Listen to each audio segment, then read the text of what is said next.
"Oh, I see what you're at there." And he threw down 3 or 4 gold pieces on the threshold. "You can tell me when I've worked through that," says he, looking as fierce as a commander.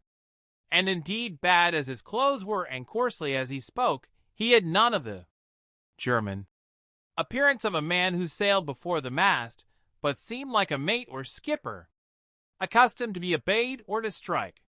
The man who came with the barrow told us the mail had set him down the morning before at the Royal George, that he had inquired what inns there were along the coast, and hearing ours well spoken of, I suppose, and described as lonely, had chosen it from the others for his place of residence.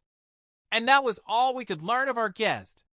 He was a very silent man by custom. All day he hung round the cove or upon the cliffs with a brass telescope.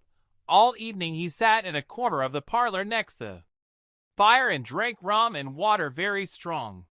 Mostly he would not speak when spoken to, only look up sudden and fierce and blow through his nose like a foghorn, and we and the people who came about our house soon learned to let him be.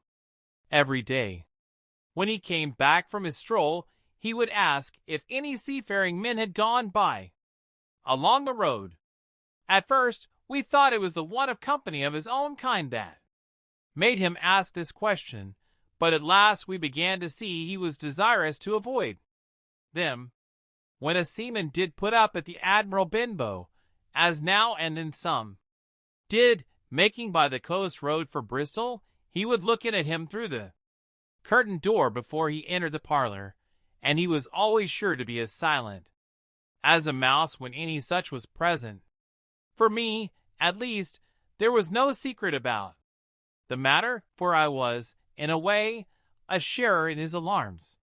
He had taken me aside one day and promised me a silver 4 on the first of every month if I would only keep my whether I opened for a seafaring man with one leg, and let him know the moment he appeared.